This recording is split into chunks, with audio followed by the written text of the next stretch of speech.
you're all ready to kick off our afternoon, our late morning offering. We're going to hear from Tim Goodwin on sexual harassment.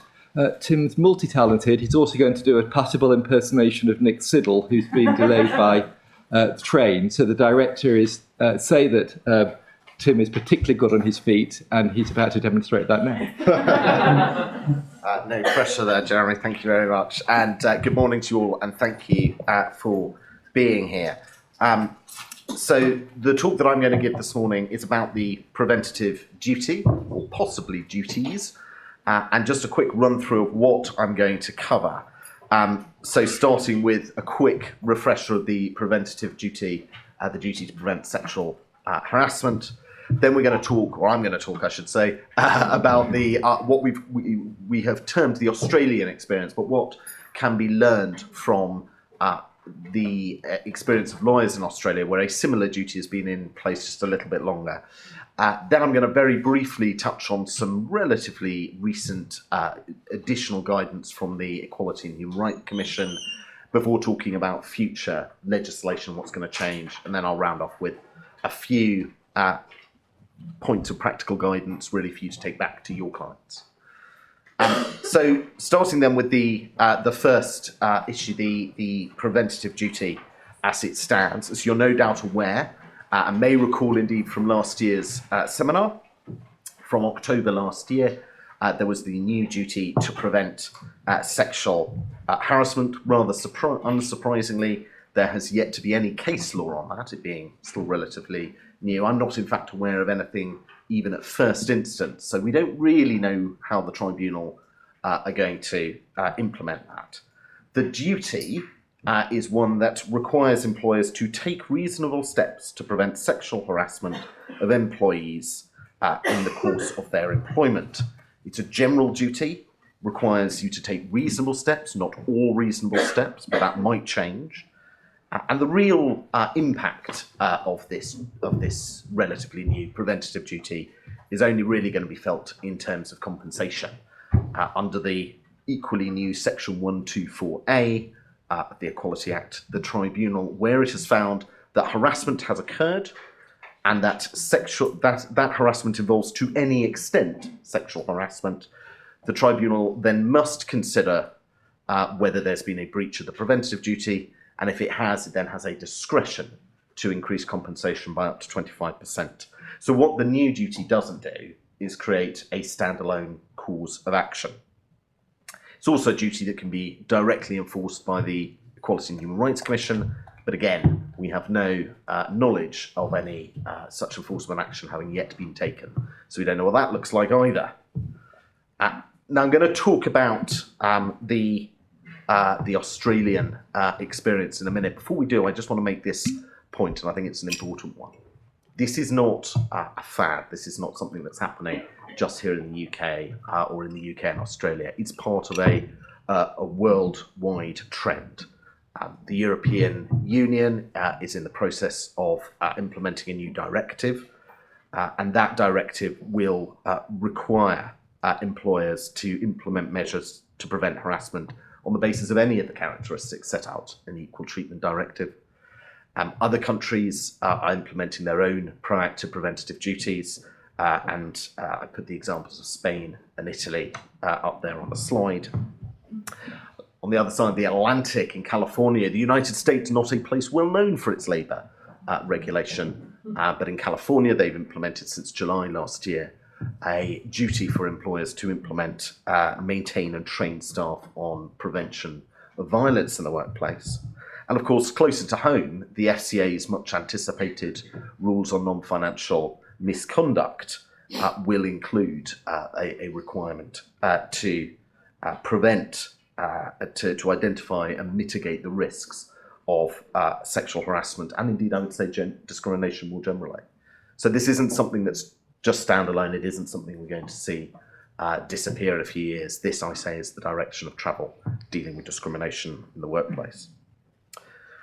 In terms of Australia, though, we have had, or at least the Australians have had, a similar-ish duty for a couple of years now, and we've had the opportunity to speak with Australian practitioners and do some more research on the guidance that's been given to Australian employers and how that's playing out. The hope that it will help you all understand what you need to advise your clients to do or not to do. Before dealing with that, though, I think it's important to recognise the duty in Australia is different. The regime is different to what we have in the UK. Firstly, it covers a much broader types of discrimination. It is, in Australia, employers are fixed with a duty, positive duty to prevent sex discrimination, sex-based harassment, and what we would call victimisation. Conversely, the duty itself seems to be a little lower. The duty is to take reasonable and proportionate measures, which envisages that a measure might be one that an employer could take and might be reasonable, but there is still a defence of proportionality nevertheless. The way it's policed in Australia is slightly different. It's being policed exclusively by the Australian Human Rights Commission, and the knock-on effect of that is that the decisions, we understand, are being taken behind closed doors. So we don't have reported decisions yet to base any or to form any guidance on. That might change. And then, of course, the way guidance being prepared in Australia is very different. In Australia, the government and the Commission have essentially been telling employers what to do, and that contrasts quite substantially with the guidance we've had out of the Equality and Human Rights Commission here in the UK. All that said, there are significant crossovers, and so what our Australian colleagues are telling us is working there and is helpful there is likely to help you when you're going to your clients and they're saying, what do we need to do? Good place to start then, I think, is the guidance that we've had from, or rather that Australian employers have had from the Australian Human Rights Commission. And what that guidance does is it sets out 7 standards, and it says if you comply with these standards, you'll discharge the duty. Now, of course, we don't have the same standards in the same way here in the UK, but I think they are a really good starting point of thinking how can an employer comply and discharge the duty. The first is leadership. So a proactive duty is something that can't be implemented from the top of the pyramid, or from the bottom of the pyramid, or simply put in place by HR. It's something that business leaders need to be aware of and to buy into. That ties into culture, developing a culture in the business that creates a safe place for employees, that makes them feel comfortable making reports, that makes them feel comfortable addressing issues when they arise. Third standard is knowledge, and this is an area, of course, we'll all be familiar with, because essentially when you delve into the guidance, what it means is prepare policies and implement them. Implementation means training, and training, as I'm going to say probably several times this morning, is only ever as good as the quality of the training itself. It needs to be robust, it needs to be mandatory, it needs to be active. Fourth standard is risk management. This is a theme that we will come back to over and over and over again when we're looking at preventative duties, and it's the recognition that preventing harassment and preventing injuries are and need to be dealt with in very similar ways. The fifth standard, support, recognises the need to support victims of harassment in the workplace. I think that's obvious. What is perhaps less obvious is that its support goes beyond just the victims. It includes witnesses, it includes interveners, it includes people who make reports, and making sure that they are equally supported, because that in turn will foster an environment where employees feel more able to raise concerns. And connected to that is having a robust system for reporting in place to make sure that when people have these concerns, they can and feel able to make the reports. And then finally, monitoring, evaluation, and transparency.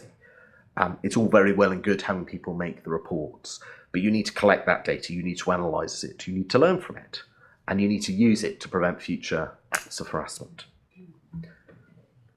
So those are the 7 standards. I'm just going to take you through now some of the feedback we've had from Australian practitioners and the research we've done on how this is being dealt with from a practical perspective in Australia. First, there is that recurring theme that the way of dealing with this preventative duty, the way of discharging this preventative duty, is going to be very similar to how you deal with it with the health and safety duties. Australian practitioners have repeatedly talked about this in terms of conducting risk assessments to assess potential risks, identifying those risks, and then implementing control measures to avoid the risks or reduce them as far as possible. None of this, in terms of risk assessments, in terms of implementing control, none of this is going to be new to our colleagues who deal with personal injury, to our clients' colleagues who deal with health and safety, who deal with regulation and compliance. And I think the best advice, and it's something various Australian commentators and lawyers have said, is go and involve those colleagues who are used to running these sorts of processes, whether that's internally in the client. So your clients, the HR department, need to go out and speak to their health and safety team, or internally in our law firms, go and speak to our colleagues who run these sorts of matters and are familiar with how they're implemented. There's also a need to update risk assessments.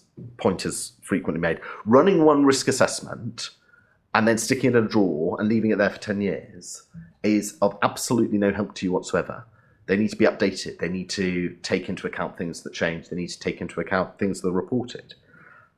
But the quality of risk assessments is only ever as good.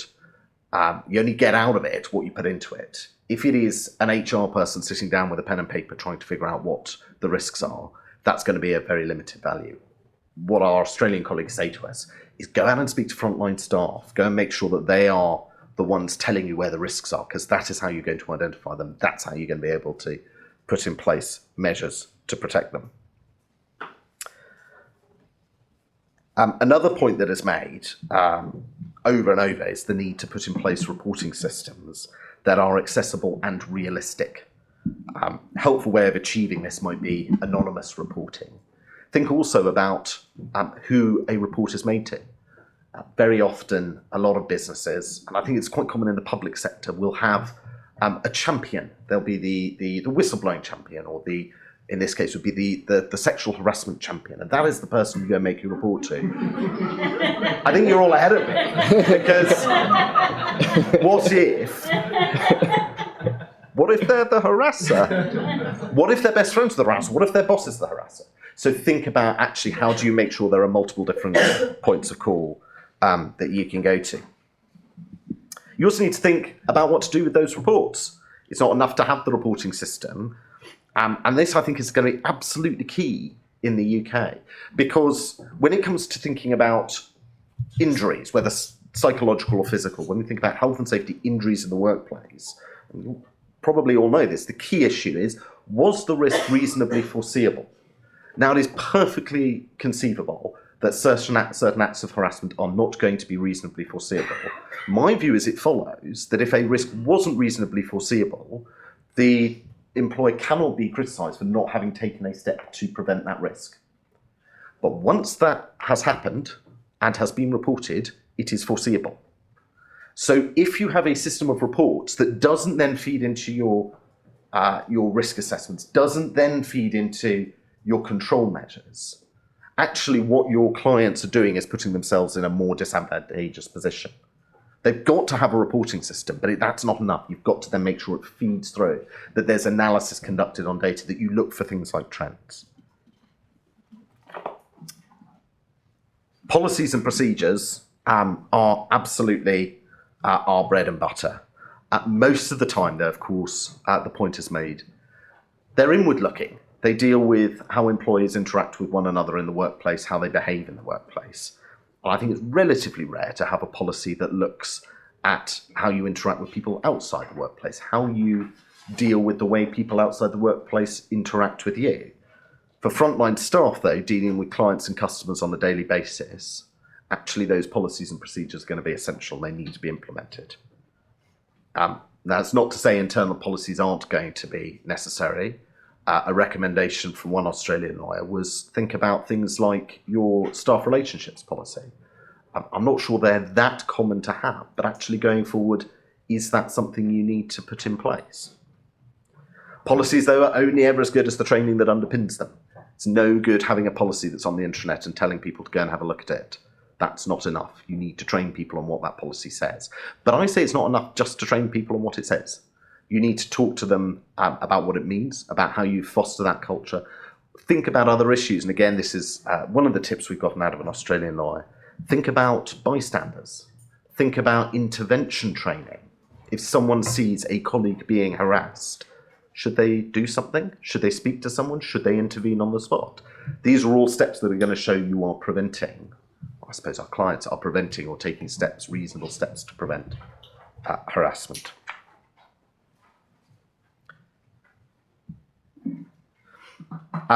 Thinking then about the EHRC, ERHC checklist.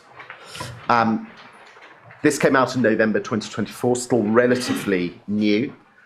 It has been prepared and trialled with people in the hospitality sector.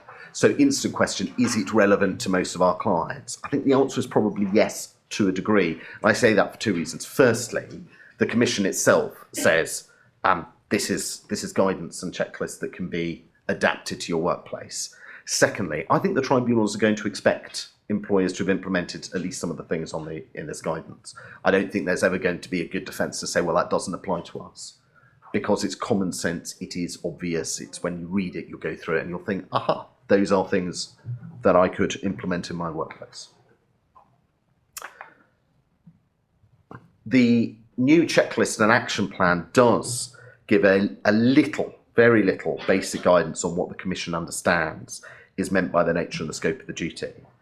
So in terms of reasonable steps, the Commission envisages that policies and procedures will be key, no surprise there, but it will not be sufficient on their own. Instead, more active steps are going to be required. In particular, there's a focus on training. Again, I don't think any huge surprise there, but it does emphasise one of the core messages that I want to impart today. Remind you all policies and procedures only ever as good as the way people are trained.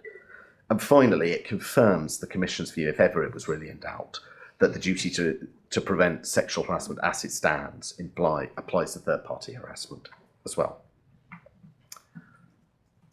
Now, on this slide, you'll be delighted to hear, given how much text there is, I'm not going to go through it point by point. What I've done, this is really for you folks to take away and have a look at. What I've done is pick out some of the parts of the guidance and the checklist that I think are going to have a more universal appeal.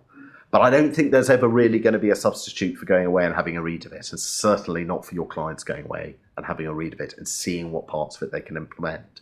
I think it's going to be really very difficult to justify to a tribunal why an employer has not implemented a step that the Commission has specifically said you should think about implementing this when it can be and might apply to their workplace. So I'm now going to move on to the part of the talk where I'm talking about future legislation. I'm starting, of course, because you have to, with the Employment Rights Bill, which is something I'm sure you've all heard loads about, and we are all looking forward to coming into force in one form or another, hopefully in some months' time. I'm going to start with what I think is probably the most controversial piece of clause in that bill, which is the amendments to Section 40 of the Equality Act. And what that amendment will do is include new language in the section that obliges an employer not to permit third-party harassment of its employees.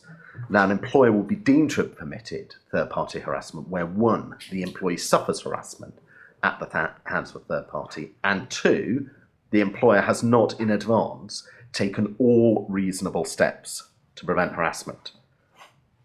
Now, I think this proposed amendment raises four issues. The first is that it creates a standalone claim. It's unlike Section 40A, which does nothing more than provide for an uplift. This creates a standalone claim for failing to have implemented a preventative plan to prevent harassment where someone is then harassed. Secondly, it applies to all forms of harassment. Unlike the existing preventive duty at Section 40A, the wording, the proposed wording to be added to Section 40 isn't limited to sexual harassment, it's any protected characteristic. And in a sense, I think these two issues together create a bit of a double standard, that you have a positive duty to take proactive steps to prevent third parties over whom an employer has limited, if any, control from harassing its employees. And if you fail to do that, a claim can be raised. But when it comes to taking positive, proactive steps to preventing harassment of its own employees, that preventative duty only relates to sexual harassment. And there is no specific claim that can arise from it. And the government's response to that has been to say, well, the existing statutory defence effectively does the same thing. And therefore we don't propose to change the amendment. I'm not sure it does go quite as far as the preventative duty that's being proposed to be added into Section 40. The third issue with this amendment is that unlike the old legislation on preventing third-party harassment, there's no 3 strikes and you're out sort of caveat or qualification to it. Under the proposed amendment to Section 40, an employer is liable immediately. So the stakes are raised. And then what raises the stakes perhaps a little further is that the duty here is certainly a stricter one. It's not reasonable steps, it is all reasonable steps. And that's higher than the Section 40A duty, at least for now. There is an issue that is often raised these days when we're dealing with or considering discrimination, or about the clash of rights, about how the assertion of one person's rights or one person's duty not to be harassed can impact on others. And an issue that's raised with the new amendment to Section 40 is raises exactly that clash of rights issue. The example given is, imagine you have someone in a bar, an ethnic minority background, parents refugees. He overhears 2 patrons at the bar talking about small boats in what I'm going to diplomatically call uncharitable terms, let's say that. He is offended by this. It causes him to suffer essentially harassment. And he says, there's my claim. Now, what could the landlord of that bar do to have prevented that? Ban political speech at the bar? Ban clientele who hold those sorts of views? And that's inevitably going to impact upon their Article 10 rights. How do those 2 things interact? The government's response to this has been to say, well, firstly, if you overhear something at the bar, that's probably minor and trivial and the Act doesn't cover that. I'm not convinced by that at all, and I'm sure we've all seen cases where the tribunal would not take that sort of view. And secondly, what the government says is, if a step that should have been taken interferes with the human rights of any other person, it will not be reasonable. Well, that's great if it's implemented in the legislation. Does the government plan to do that? Absolutely not. So we'll have to see whether the tribunal takes the same steps. Moving on to the other parts of the bill, a one-liner at clause 19 would insert the word all into Section 40A. So that would essentially shift the duty to prevent sexual harassment from taking reasonable steps to taking all reasonable steps. That was what was proposed in the original amendment to the Equality Act back in 2022, I think, June 22. And that was defeated by the House of Lords. The word all was removed. If Parliament wouldn't pass it then, will it pass it now? Well, there's obviously been a big political change to Parliament since then, so maybe, but we'll see. Section 40B, a new Section 40B is proposed. That is to provide regulations that effectively inform what is meant by reasonable. I don't know if that means I've run over time. I haven't quite, but I'm getting close. It's been like being in the cinema now. Oh, well, that. Oh, thank you, Nick. Thank you. Signal my arrival. Just yes. Having the best that Nick adds is turning the lights off. No, that's not fair at all. Where was I? Section 40B. Yes, so new regulations will inform what is reasonable. 2 issues. Firstly, the government said outright, we aren't in a position to produce these regulations yet. There's going to have to be consultation. So I would expect to be waiting months, if not years, to see these regulations. Secondly, I think unless that they are exhaustive, unless they're going to be really very clear, this is what you need to do, I'm not sure they're going to help an awful lot. But hold this page, we'll see what comes. And then finally, Section 43B of the Employment Rights Act to introduce a new ground for making a protected disclosure and that would be an allegation of sexual harassment. Is that going to make a difference? I think probably not. It's not, because it is, firstly, if you are subject to a detriment or dismissed because you've raised an allegation of sexual harassment, you're already covered by Section 27 of the Equality Act. What it might do is open the door to applications for interim relief. Is that going to make a huge amount of difference? Probably not. How many applications are successful? I suppose it ties us up in a bit more litigation. The Equality and Human Rights Commission got very excited about it, because they said, aha, now employees can make disclosures of sexual harassment to us and they'll still be protected. Well, I'm not sure that they couldn't do that under Section 27 as it stood. So I'm not sure that this makes a lot of difference. Then there's the Health and Safety at Work, etc. Act 1974. All the information you need about this is on the slide, and I'm not going to go into it, primarily because it's a backbench private members bill that the government does not support. So the chances of it getting onto the statute books are slim to none.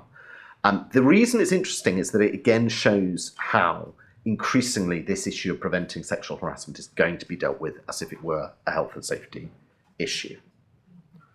And then finally on to practical guidance. The biggest takeaway I have for you, and the biggest thing I want you to take away and say to your clients, is that the way the preventative duties are going to be policed, I suspect, is going to be far closer to the way health and safety is implemented and addressed. And what follows from that is the vital importance of risk assessments. Learn our Australian lessons. They need to be frequent, they need to be robust, they need to be updated, they need to involve people who are on the front line. A risk assessment that identifies the risk and then doesn't implement controls is of no good to your client whatsoever. So you then need to think about we've identified this risk, fantastic. How do we now make sure that risk is mitigated or even removed altogether? And then reporting channels. Make sure reports can be made easy. I think of reporting channels as having two strands to them. One is about the culture, making people want to make the reports, making people think this is a good thing, not I might be tarred with the brush if I do this. And then actually making it possible, the practicalities, how is it easily done, how is it safely done, how is it done in a way that gives people confidence. I've said already, but I'll say again, it's no good having reports if you don't do anything with them. And part of that is going to be, yes, this instance of harassment has happened, we now see that's a risk, this is how we're going to prevent happening in future. But also think about actually things like data analysis. Are you getting reports from a certain part of the business frequently? Are you getting reports from certain clients or groups of clients? Are there ways that our clients can look at this, look at the reports they're getting, the information they're getting, and use that to proactively identify where the risk areas are and take positive steps? And then policies and training. Bread and butter stuff to employment lawyers. We know we need to do them, we know how to do them, but training is what's essential. It's no good telling people, here's the policy. It's no good raising awareness of the policy. That doesn't help. What they need to know is the practical. And I think that needs active training. Doesn't need sit behind a computer PowerPoint training. It needs to be frequent. It should be like GDPR training where we're doing it every year or every 2 years. It shouldn't be something that is just done for new joiners. It needs to be mandatory. It needs to be something that if you don't do, and we do now, I'm sure we all know employees, and I think we probably all know people in our own firms who will skip out on the training and say, oh, I'll do it next week, I'll do it next month, I'll do it next year. It needs to not be that. You can't say you're taking reasonable steps or even all reasonable steps if that's what the standard becomes, if you're not going that far. I have craftily left, I think, only 1 minute for questions. And I'm looking to Jeremy in case he says to me, well, you're not allowed to do questions anyway. We're going to move on. We're going to move on. There we have it. If there are any questions, catch me in the break. In the spirit of being robust, mandatory and active, we're going to move on. Thank you.